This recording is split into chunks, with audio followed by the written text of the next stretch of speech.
어느 교회 학교에서 성탄절을 맞아서 성극을 하는데 이제 요셉의 역할을 맡은 아이가 여관집 주인에게 가서 사정을 합니다. 이렇게 방을 좀 한 칸 좀 주십시오. 내 아내가 임신해서 곧 아기를 낳아야 됩니다. 그저 여관집 주인이 우리 집 방이 없어 하고 냉정히 거절합니다. 아니 지금 아내가 곧 이제 해산을 해야 되는데 방을 안 주면 어떻습니까? 제발 좀 방 좀 한 칸 주십시오 하니까 이 여관집 주인이 하는 말이 당신 아내가 임신하게 된 것은 나하고 무슨 상관이요? 내게 잘못이 없어 하고 이렇게 말합니다. 그러자 요셉이 하는 말이 내게도 잘못이 없단 말입니다 라고 말했다고 합니다. 실패는 사생아라는 말이 있습니다. 어떤 공에 대해서는 다 자기 공으로 돌리지만 잘못에 대해서는 자기 탓으로 사람들이 돌리려 하지 않습니다.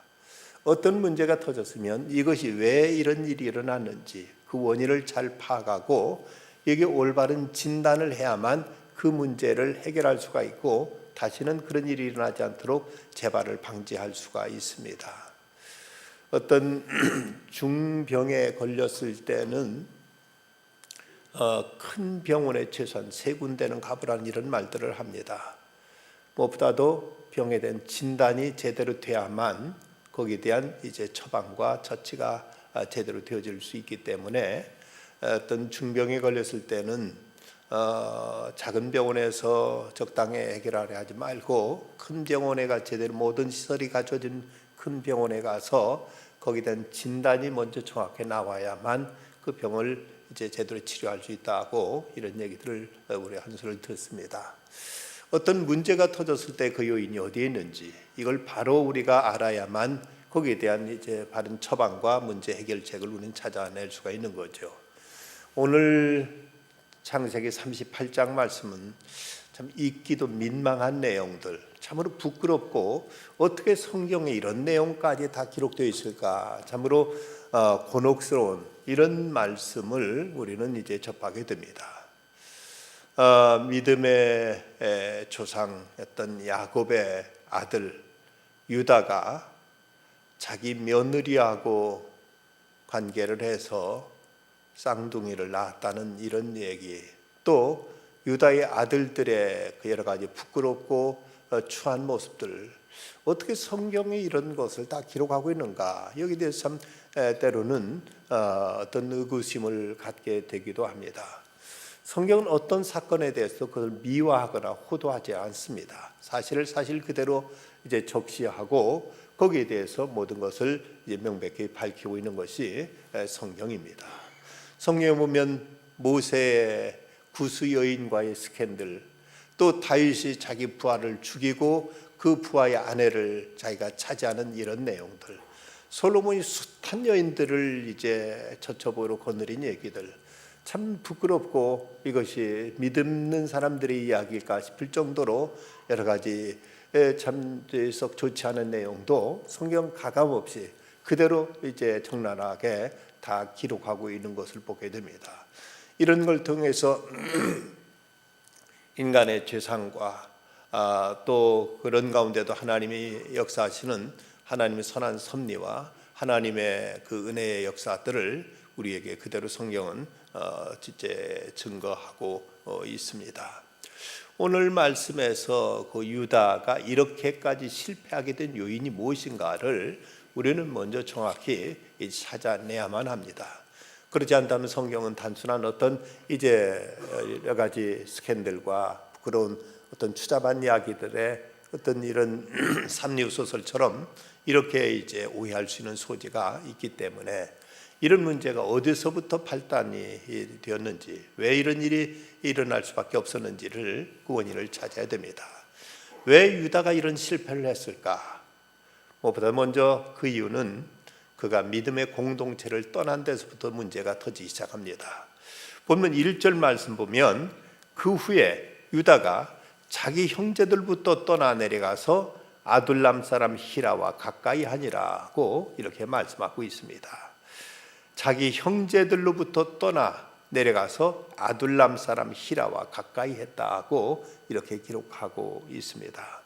왜 떠났을까? 거기에 대해서 성경은 정확하게 그 이유를 기록하고 있지는 않습니다. 그러나 전후 문맥을 봐서 우리가 추리해 볼 수 있는 것은 어쩌면 자기 동생 요셉이 팔린 사건에 대한 어떤 가책과 이 일로 인한 어떤 형제들에 대한 실망감이 있었지 않았겠는가 하는 생각을 우리가 해볼 수가 있습니다. 앞에 부분 우리가 37장에서 살펴봤습니다만은 그 야곱의 아들 가운데서 요셉에 대해 다른 형제들이 모두 다 시기하고 심지어 그를 죽이려고까지 했습니다. 그래도 그 가운데서 제일 맏형인 르우벤은 어떻게든 그를 살리려고 했었고, 이제 또 그 중에 또 유다는 어떻게 그를 살리기 위해서 어떤 절충안으로, 야, 우리가 직접 그를 죽이면 뭐하냐, 우리 그래도 형제인데 같은 피부친데 차마 우리 손을 죽일 수 없지 않느냐, 차라리 저 구덩이에 집어넣자. 그래서 이제 이것을 그 루벤이 여기서 이제 집어넣는데, 이거 그 꼼짝없이 그 굴에 물도 없는 그 깊은 구덩이에 거기다 집어 던졌으니 장렬한 태양빛 때 곧 그는 목말라 죽고 말 것입니다. 그러자 이제 유다가 중재안을 낸 것이, 야, 죽이지 말고 차라리 팔아버리자. 그럼 우리가 돈도 이제 받을 수 있고, 그럼도 우리가 직접 죽이지 않아도 좋고, 그러니까 팔아버리자. 그래서 이스마엘 그 대상들이 지나가는 모습을 보고 이런 얘기를 하니까 뭐 다른 형제들도 뭐 그것도 괜찮다 해가지고, 이래서 이제 미디안 대상들한테 형제 요셉을 팔아버립니다. 그리고 나서 아마도 유다는 마음에 많은 가책과 이 일로 인해서 마음에 심적인 큰 부담이 있었던 듯 싶습니다.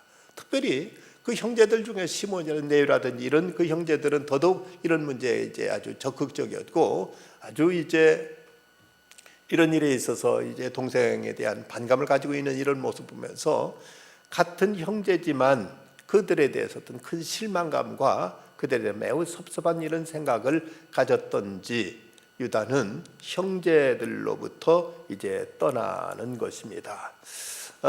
여기 이제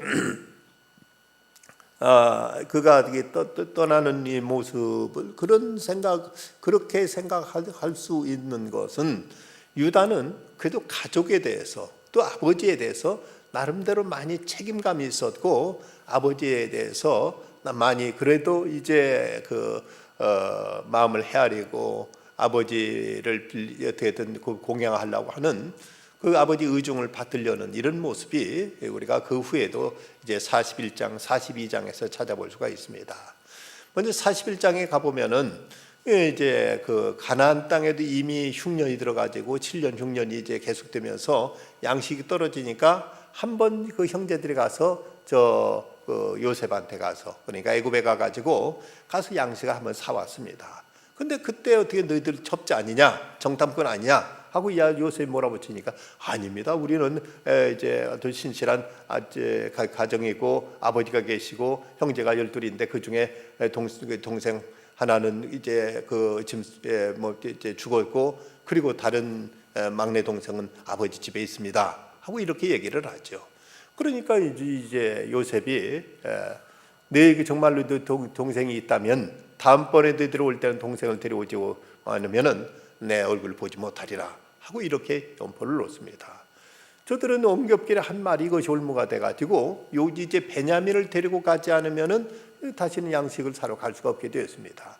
그래서 이제 양식은 또 떨어졌죠. 어쩝니까? 그래서 베냐민을 데려가야 되고 아버지한테 절대 내 눈에 흙이 들어가기 전에 안 된다 하고 딱 잘라 말하니까, 이때 이제 유다가 아버지를 설득하고 달래는 모습이 이제 47장에 이제 41장에 그가 이제 그렇게 그가 말하고 있는 모습을 볼 수 있습니다.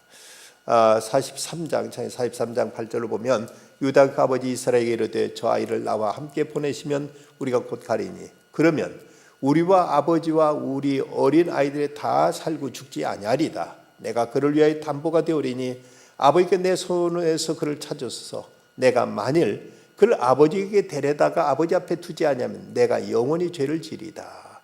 여기서 이제 그를 위하여 내가 담보가 되겠다, 자기가 담보가 되겠다 하고, 만약 그를 데려오지 못하면 내가 영원히 아버지께 죄를 지릅니다 하면서 이렇게 아버지를 설득해서 그가 이제 양식을 사러 가게 되지요. 그랬는데 양식을 사러 갔을 때 그때 이제 그 요셉이 그들을 마주 이제 흔쾌히 맞아들이면서 그들을 잘 먹이고 그들을 이제 양식도 많이 주고, 그리고는 그 베냐민의 보따리에다가 자기 은잔을 집어넣어서 이제 그 보냅니다. 그리고 나서는 쫓아가서 이제 그들의 짐을 수색해. 너희들이 내 은잔 후제같지? 아닙니다 하니까 한번 보자 해서 다 수색하니까 이것이 이제 베냐민의 자료에서 나온 것이죠. 그러니까 이제 베냐민을 잡아놓고 너희들은 다 가라. 이제 베냐민이 이것을 훔쳤으니까 이놈은 여기 벌 받아야 된다 하고 붙들어 두니까, 이때 유다가 하는 말을 보면 44장 33절 34절에 보면 이제 주의 종으로 그 아이를 대신하여 머물러 있어 내 주의 종이 되게 하시고 그 아이는 그의 형제들과 함께 올려보내소서. 그 아이가 나와 함께 가지 아니하면 내가 어찌 내 아버지께로 올라갈 수 있으리까? 들을 내 재해가 내 아버지께 미침을 보리이다 하면서 그가 이제 어쩔 줄 몰라 하면서 요셉에게 간절히 사정하기를 제발 좀 나를 붙잡아 놓으시고 이 베냐민은 제발 돌려보내 주십시오 하고 이렇게 얘기하고 있는 걸 보면, 유다는 그래도 가족에 대한, 형제에 대한, 아버지에 대한 관심이 제법 그 형제들 제일 깊고 생각이 깊고 또 거기에 대한 책임감이 강했던 걸 볼 수가 있습니다. 이런 성격을 통해서 유다의 마음을 우리가 추리해 보면 그 요셉이 지금 이제 팔려간 것에 대해서 심적인 많은 부담감과 가책과 형제들은 실망감, 이런 것으로 인해서 아이고 이놈들하고 내가 같이 못 있지, 이런 생각이었던지 그는 형제들부터 떠나버리고 마는 것입니다. 우리가 신앙생활 하면서 교회 안에도 때로는 교회 밖보다도 더 많은 이런저런 문제도 있고 여러 가지 불미스러운 일도 있고 여러 가지 문제는 다 있습니다. 교회는 천사들이 모인 곳이 아닙니다. 사람들이 모이는 곳이다 보니까 교회는 이런저런 여러 가지 실망스럽고 부끄러운 부분도 있습니다. 그런데 그렇다고 해서 우리가 교회를 떠나버릴 때 나타날 수 있는 결과가 무엇인가를 우리는 이제 심각하게 우리는 이것을 이제 직시해야 된다는 사실입니다. 유다가 자기 형제들로부터 떠나버리니까, 그리고 이방인들과 이제 섞여 살게 되다 보니까 여기서부터 모든 위기가 그에게 찾아오는 것을 볼 수가 있습니다. 우리가 교회에 대해서 이런저런 실망을 느끼고 교회를 떠나버릴 때, 그럴 때 과연 우리가 어떤 결과가 우리에게 찾아올 것인가를 우리는 생각해 됩니다. 종교 심리학자들은 말하기를 사람이 교회 생활하다가 4개월만 교회 나가지 않고 그냥 버티면 완전히 그 의식과 가치관, 생각 모든 것에서 기독교적인 요소는 다 빠져나 버리고 완전히 비기독교인으로 전락해버리고 만다고 이렇게 지적하고 있습니다. 우리가 때로 교회 나왔다가 때로는 졸고 가기도 하고 때로는 공치기도 하고 때로는 그저 무슨 얘기인지도 모르고 그냥 한 시간 자리만 채우고 가는 경우들도 많습니다. 우리 전에 우리가 작년부 생을 전날 전에 할 때 모셨던 김호식 목사님이라고, 이분은 기장교회에서 참 대단한 그 설교가고 아주 참 메시지 아주 그분 언변도 참 좋으시고 말씀도 참 은혜롭게 잘하시는 분인데, 그분이 그 책에서 그런 얘기를 한 소리를 읽었습니다. 그분이 하신 얘기가, 목사가 매번 어떻게 설교를 히트하냐, 1년에 한두 번, 그것도 실수로 히트하지, 어떻게 난 목사가 번번이 히트할 수 있느냐 하고 그런 얘기를 하시는 글을 봤습니다만은, 갈 때마다 장서는 건 아니죠. 때로는 공실 때도 있고 때로는 그냥 뭔 얘기인지도 모르고 그냥 이제 졸다가 오는 수도 있지만, 그래도 우리가 꾸준히 교회 나오다 보면 그러면서 우리들의 믿음이 이제 뿌리를 내리고 우리 신앙의 중심을 잡고 그러면서 우리 자신을 지켜가는 것이지, 뭔가 마음에 안 들고 뭔가 이제 은혜가 안 되고 뭔가 이제 내 그게 흡족하지 않다고 해서 자꾸 한 번 빠지고 두 번 빠지고 빠지다 보면 우리는 나 자신도 모르게 신앙이 급전직하로 신앙이 추락할 수 있다는 사실을 우리는 잊지 말아야 됩니다. 오늘 한국교회는 개인주의 팽배, 기독교에 대한 사회 언론의 비난을 위해서 스스로 그리스도인이라고 자처하면서도 교회 출석을 멈추고 있는 가나안 교인들이 점점 늘어가고 있습니다. 가나안, 거꾸로 해서 안 나가 교인들이 점점 늘어나고 있습니다. 교회 성장의 정점에 달했던 1990년대만 하더라도 우리나라 기독교의 숫자를 1000만 명 내지 많게는 1200만 명이라고 이렇게까지 말했습니다. 근데 요즘은 크게 잡아도 많게 잡아도 800만이 넘지 않는다고 말합니다. 그러고 보면 200만 명 내지 400만 명이 교회 밖으로 이탈했다고 볼 수 있는데, 그것도 저들이 모두 다 신앙을 버렸다고 단정할 수는 없습니다만은 저들이 이제 이렇게 교회를 떠난 가나안 교회가 된 이유에 대해서 그들의 그 응답자의 30.3%가 자유로운 신앙생활을 원했기 때문이라면서 교회를 떠난 이유가 자신의 신앙관이 변한 데 따른 것이라고 이렇게 대답하고 있습니다. 이들에게 교회 이탈 전 출석교회 상태를 물었더니 그들 가운데 응답자의 42.2%가 교회는 문제가 없었다고 밝히고 있습니다.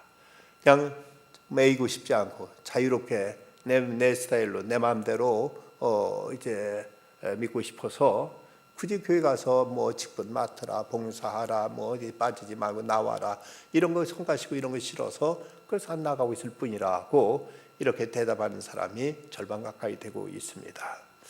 실천신학대학원의 정재영 종교사역 교수는 말하기를 우리 신앙에도 집단주의적 요소가 작용해 자신의 신앙을 다른 사람에게 강요하는 경우가 있는데 이들은 이 같은 강요받는 신앙에 대한 부담을 느껴 교회를 떠났다고 이렇게 분석하고 있습니다. 이러면 이제 편할 것 같고 자유로울 것 같고 아무 부담과 속박으로부터 벗어나서 좋을 것 같은데, 그런데 과연 내 영혼의 문제가 어떻게 되느냐 하는데 이제 심각한 위험이 있다는 것입니다.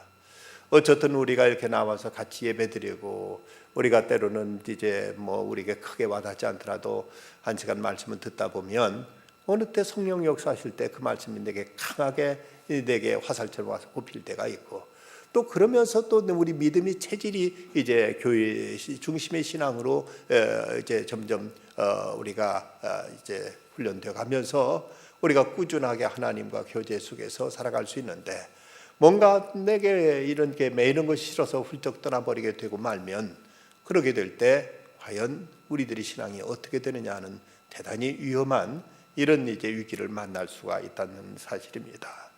교회가 어떤 곳이냐, 교회는 이제 왜 우리가 교회를 나가야 되느냐 하는 문제는 우리가 대단히 중요한 우리 신앙에 있어서 이제 필수적인 문제예요. 절대적인 문제일 수밖에 없습니다.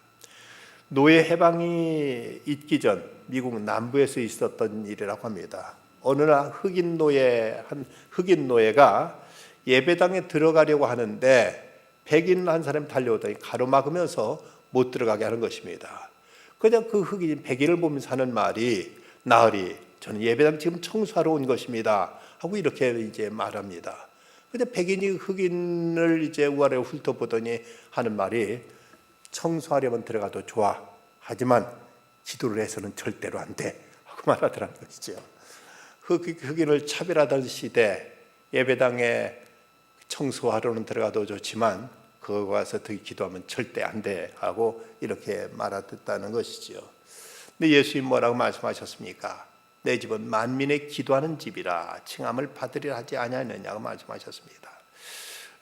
교회는 그렇다고 만민의 기도하는 집만은 아닙니다. 이 성전은 곧 하나님의 전이요 예수님의 계신 곳이 바로 교회입니다. 그렇다면 문제 많은 사람들만 의식하고 교회에 대해 실망을 느끼고 교회 갈 필요 없느니 교회 가서 무엇을 하느냐 하고 쉽게 교회에 대해 속단을 내려버린다면 이거 얼마나 위험한 생각이고 잘못된 생각인가를 우리는 알아야 됩니다. 미국의 보스턴에서 목회하는 골든 목사님이 어느 날 이제 설교 준비를 하다가 피곤한 나머지 책상에 엎드려서 깜빡 잠이 들었습니다.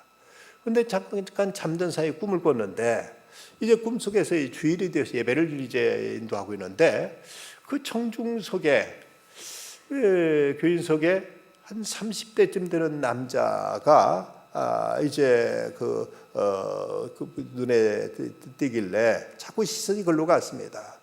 목사님, 그 사람 좀 이제 만나보고 싶어서 예배가 끝난 다음에 이제 내려가서 찾았더니 보이질 않습니다. 안내위원한테 그 낯선 사람 아느냐 물었습니다. 그랬더니 그 안내위원이 하는 말이 그 사람이요? 알고 말고요. 그 사람 예수라는 사람이지요 라고 말합니다. 이분이 깜짝 놀라서 이제 꿈에서 깨었습니다. 이때 이 골든 목사님은 그때부터 깨닫게 된 사실이 예배는 사람들만 모이는 것이 아니라 바로 예수님 와 계신다. 그 사실을 그 꿈을 통해서 그가 실감 있게 이제 깨닫고 나서는 그 예배에 대한 자세가 달라졌고, 그러면서 어느 때부터 진지하게, 더 뜨겁게, 더 간절하게 예배를 드리면서 그러면 교회가 놀랍게 성장하게 됐다고 합니다. 예수님 친히 약속하셨습니다. 두세 사람이 내 이름으로 모인 곳에는 나도 그들 중에 있느니라. 주님은 지금 이 시간 이 자리에도 와 계신 줄 믿습니다. 참으로 주님이 우리 가운데 함께 하시는 것이 교회요, 그 주님 앞에 나와 예배드리는 것이 우리들의 신앙생활인데, 그저 눈에 보이는 사람들만 보고 나갈 필요 없느니, 실망했느니, 가서 뭐하느니, 차라리 그 시간에 아까우니 집에서 책 영역이 낫다느니, 이런 얘기를 한다는 거 얼마나 위험하고 얼마나 잘못된 생각인지를 우리는 알아야 됩니다. 건강의 척도는 식욕에 있다고 합니다. 우리가 어떤 일이 있어도 하루 3끼밥 꼬박꼬박 먹어야 건강이 제대로 유지됩니다. 밥맛 없다고 한 끼 걸르고 하다 보면 그게 벌써 몸이 이제 이상이 생기게 되는 것이죠. 그렇다면 우리 영적인 건강도 마찬가지입니다. 한국 교회에서는 3번의 공예배가 있습니다. 우리가 어떻게든 한 번에 빠지지 않도록 우리가 힘써야 되고, 시간 주님 앞에 나와 예배드리는 이것을 소중히 지킬 때, 그럴 때 우리가 얼마나 많은 경우 시험에 들 수 있는 기회로부터 벗어나게 되고 우리 자신의 믿음의 영적인 건강을 기억할 수 있다는 사실입니다.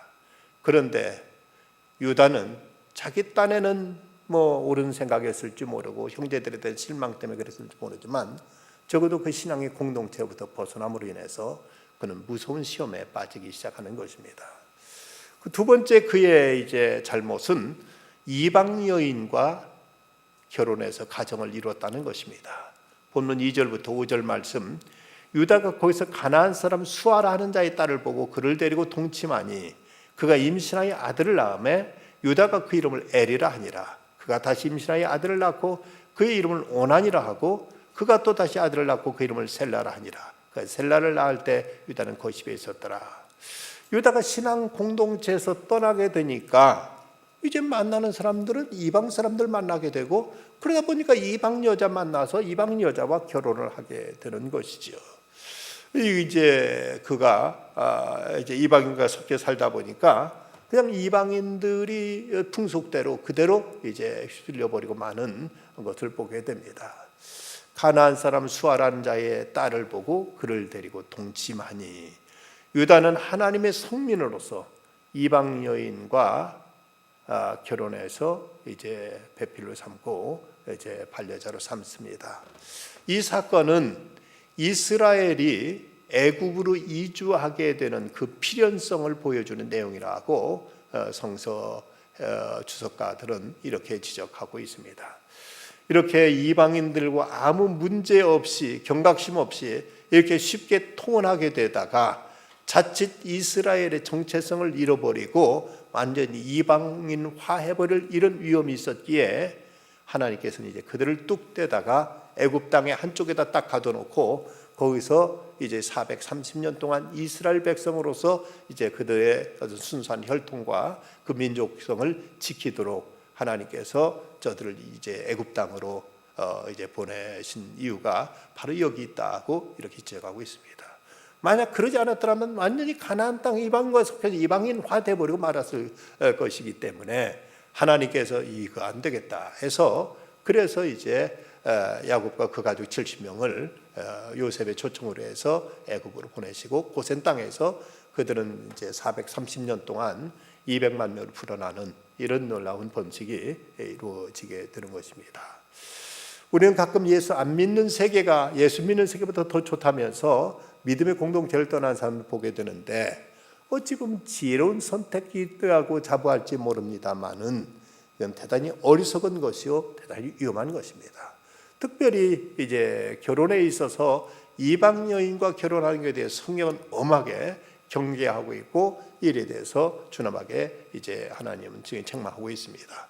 느헤미야서에 보면은 13장 26절 27절 말씀에 이렇게 기록되어 있습니다. 또 이르기를 옛적에 이스라엘 왕 솔로몬이 이 일로 범죄하지 아니하였느냐? 그는 많은 나라 중에 비길 왕이 없이 하나님의 사랑을 입은 자라. 하나님이 그를 왕으로 삼아 온 이스라엘을 다스리게 하셨으나 이방 여인이 그를 범죄하게 하였나니 너희가 이방 여인을 아내로 맞아 이 모든 큰 악을 행하여 우리 하나님께 범죄하는 것을 우리가 어찌 용납하겠느냐고, 이렇게 느헤미야 선지자는 당시 이방인과 이제 결혼하고 그들과 섞여 사는 이제 이스라엘 백성들을 향해서 이렇게 준열하게 책망하고 있습니다. 솔로몬이 그토록 탁월한 지혜가 있었고 그토록 하나님의 큰 은총을 입었지만 그의 시작이 얼마나 아름다웠습니까? 일천번제를 드리면 하나님 앞에 그가 어떤 것도 구하지 않냐고 하나님 앞에 지혜를 구했을 때 하나님이 이를 보고 하나님께 그에게 전무후무한 지혜를 주셨고 그가 구하지 않은 부귀와 영화도 함께 주셨습니다.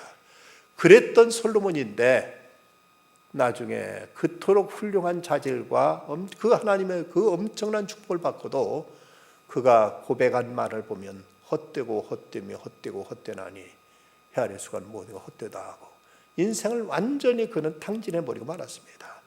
허무하게 인생을 끝내버리고 말았습니다. 그 이유가 어디 있는가? 이방 여인들 때문입니다. 믿지 않는 이방 여인들하고 숱하게 정략 결혼해가지고 그들을 끌어들임으로 인해서 솔로몬의 인생은 완전히 참으로 수숙빈 강령처럼 허무한 인생이 되어버리고 만 것입니다. 사도 바울은 이렇게 경고하고 있습니다. 너희는 믿지 않는 자와 멍에를 함께하지 말라. 의와 불법이 어찌 함께하며 빛과 어둠이 어찌 사귀며 그리스도와 벨리알이 어찌 조화를 이루며 믿는 자 믿지 않는 자가 어찌 상관하며 하나님의 성전과 우상이 어찌 일치가 되리요. 우리는 살아계신 하나님의 성전이라. 이와 같이 하나님께서 이르시되 내가 그들 가운데 거하며 두루 행하여 나는 그들의 하나님 되고 그들의 나의 백성이 되리라. 그러면 너희는 그들 중에 나와서 따로 있고 부정한 것을 만지지 말라고 고린도후서 6장에서 말씀하고 있습니다. 오늘 한국의 현실을 볼 때 이제 교회 안에 믿는 남자가 절대 부족하기 때문에 믿는 여자가 믿는 남자를 찾지 못해서 많이 안타까워하고 했다는 모습들 많이 봅니다. 그래서 할 수만 있다면은 이제 그 남자를 믿게 해가지고 믿지 않는 사람도 믿게 해가지고 결혼하는 것, 이것은 또 너는 선교적인 차원에서도 또 좋은 일이요. 이것은 이제 굳이 그 자체를 무조건 정죄할 수는 없습니다. 그런데 참 괘씸하고 못됐다 싶은 건 뭔가 하면 믿는 남자 녀석들이 믿지 않는 여자 처녀들 그하고 결혼하는 거 보면 물론 그렇게 해서 또 믿게 하면 또 그나마 또 봐줄 수는 있을지 모르겠지만 어쨌든 이건 참 대단히 고약한 짓입니다. 교회 안에 얼마나 믿는 저 좋은 아가씨들이 많은데 뭘 그렇게 믿지 않은 사람을 저기 하는 것에다가 자칫 함께 불신앙으로 빠져버리게 되는 일은 얼마나 이것이 참 위험한 일인지를 알아야 됩니다. 탈무드에 보면 이런 말이 있습니다. 선한 남자와 선한 여자가 결혼하면 둘 다 선해진다. 그리고 악한 남자와 악한 여자가 결혼하면 둘 다 악해진다. 그런데 악한 남자와 선한 여자가 결혼하면 둘 다 선해지지만 선한 남자와 악한 여자가 결혼하면 둘 다 악해진다. 무슨 말입니까?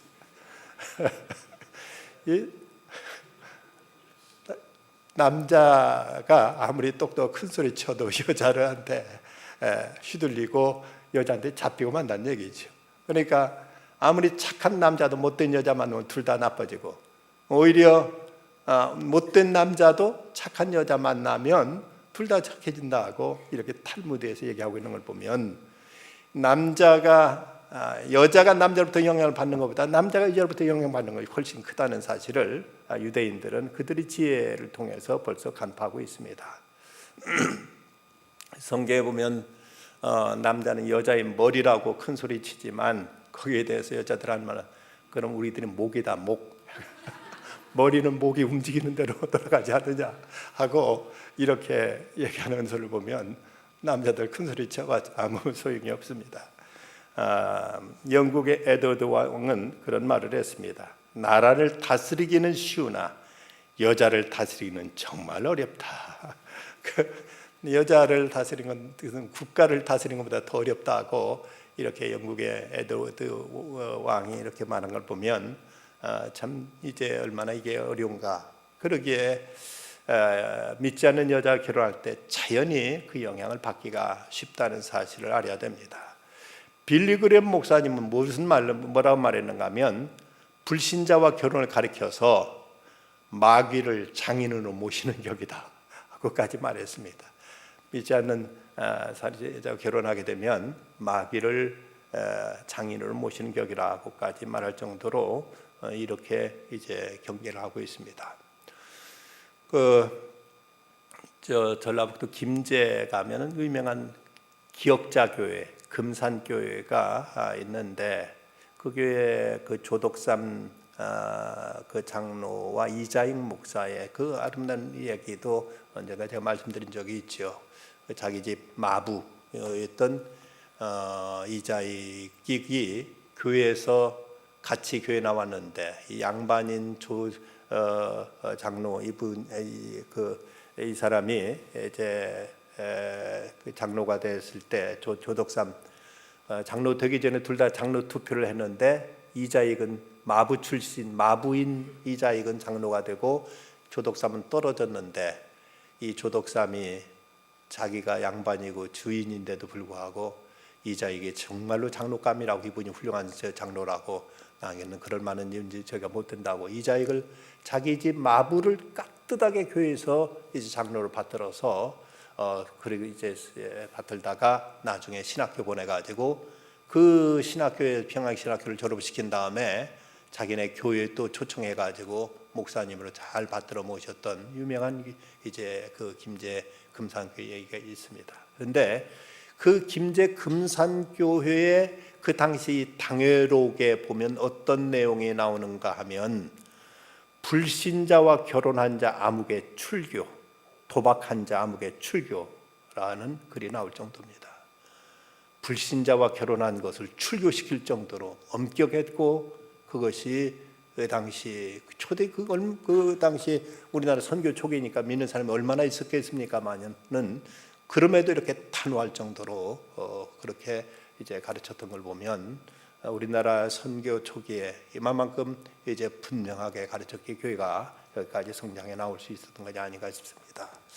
이런 점에서 이제 지금 이 유다가 실패한 두 번째 이유라면 또 하나는 그는 계대 결혼의 계명 그리고 며느리 다말에 대한 약속을 지키지 않는 또 하나의 이제 잘못을 범했습니다.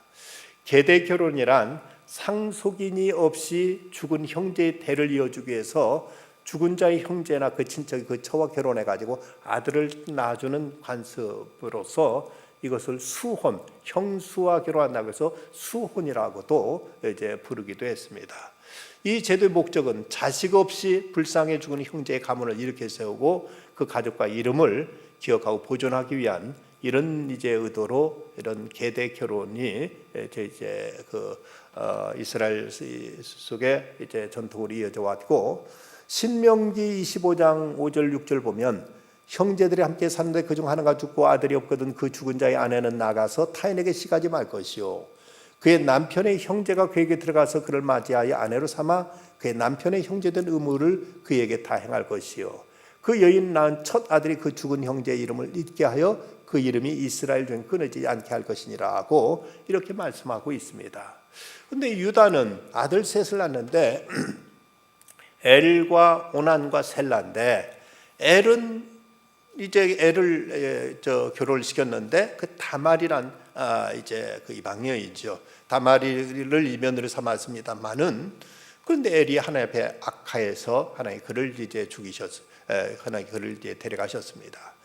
그래서 이제 그 이 계대 결혼의 법에 따라서 그 뒤를 이어서 이제 오난을 그 큰 며느리, 그 며느리인 다말에게 주어서 이제 그 동침하게 했는데, 근데 이 오난이라는 이 둘째라는 아들 녀석도 자기가 아들을 낳아봤자 자기 자식이 아니고 형이야 자식이 될 것에 대해서 어떤 거부감이 있었던지 그만 이제 땅에다 설정을 함으로 인해서 피임을 해버리고 맙니다.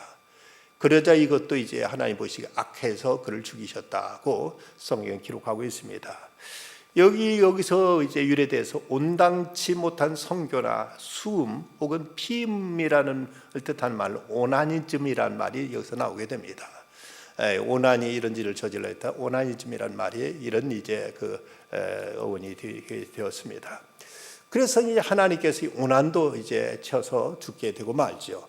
유다는 두 아들을 갑자기 잃게 되고 나니까 이제 그 셀라까지 주면 또 셀라도 이제 제가 신랑 잡아먹는 여자다 하고 생각했던지 셀라를 주지 않고 너 진정아 기다리고 있어라. 셀라가 크면은 이제 그때 가서 주마 했는데 셀라가 커도 주지 않은 겁니다.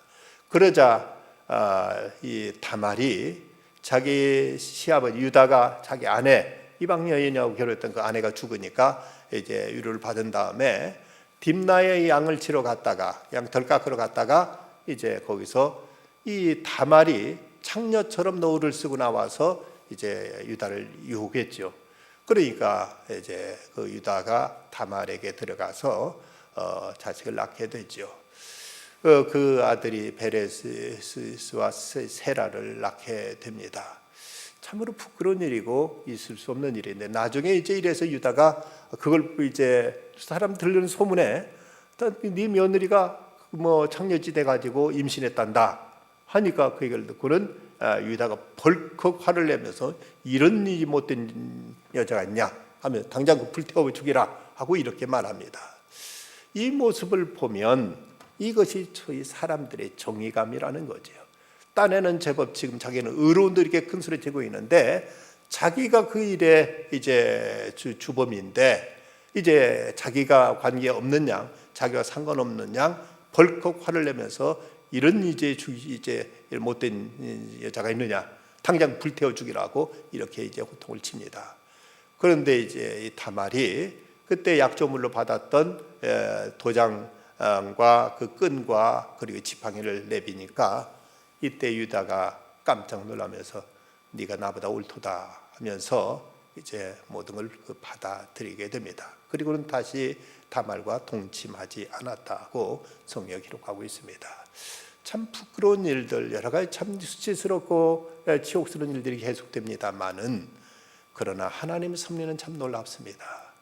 이런 부끄러운 일이지만 이런 다말이 메시아 계보에 오르게 된다는 모습, 마태복음 1장에 나오는 메시아 예수님의 계보에 이 다말의 이름이 오르고 있다는 사실을 보면 인간은 이렇게 형편없고 인간은 이렇게 죄악투성이고 인간의 하는 일들은 늘 이렇게 실수투성이지만 하나님은 이런 일을 통해서 하나님의 자비와 긍휼을 베푸시고 이런 비천한 여인의 또 하나님은 이제 들으셨는지 그녀로 하여금 메시아의 계보에 오르게 되는, 그리고 유다도 메시아의 가문에 그 계보에 그 대를 잇게 되는 이런 인물로 이제 서게 됩니다. 우리는 때로는 교회에 대해 실망을 느끼기도 하고 이런저런 우리가 안타까움이 있어서 참으로 이런 곳에 나가야 뭐하느냐 하는 생각을 가지기 모르지만 그래도 하나님이 세우신 교회라면 우리는 존중히 여겨야 됩니다. 어떻든 신앙 공동체에서 우리가 떨어지지 말아야 됩니다. 그리고 우리 결혼을 소중하게 신앙 안에서 결혼 가정을 이루는 일을 위해 힘써야 될 것입니다. 하나님과 사람 앞에 우리들의 약속과 우리들의 도리를 다해야 할 것입니다. 이런 여러 가지 많은 문제 있었지만 하나님이 모든 걸 초월해서 그 유다 가문에 이제 메시아를 보내셨다면 우리는 어떤 일이 있어도 쉽게 포기하거나 단념하거나 우리는 이제 뛰쳐나가거나 하는 일들을 우리는 경계해야 될 것입니다. 오직 하나님의 자비와 긍휼을 의지하고 믿음의 대를 지켜나 이제 이어가는 중에 우리를 통해서 또 하나의 어떤 믿음의 가문이 이루어지고 또 많은 이제 믿음의 후손들을 우리가 잉태할 수 있는 신앙의 부모로서 역할과 또 책임도 언제 다 하는 우리가 되어야 되겠습니다. 기도하십시다. 거룩하신 아버지 하나님의 오함도 주님 앞에 나와서 예배 자리에 있게 하심을 감사합니다. 때로는 교회에서 상처받기도 하고 시험에 들기도 하지만 그래도 저희들이 교회 생활 꾸준히 하는 것이 내 믿음을 지키고 내 생명을 지키는 것임을 깨닫게 하여 주시고, 특별히 예배를 더욱 소중히 여기는 중에 하나님께서 늘 저희를 만나 주시고 저희들의 경배를 받아 주심으로 저희들의 삶을 복되게 하시고 내리 이끌어 주시고 지켜주시는 그 은총 속에 살아가는 저희들 다 되게 하여 주시옵소서. 예수님의 이름으로 기도드리옵나이다. 아멘.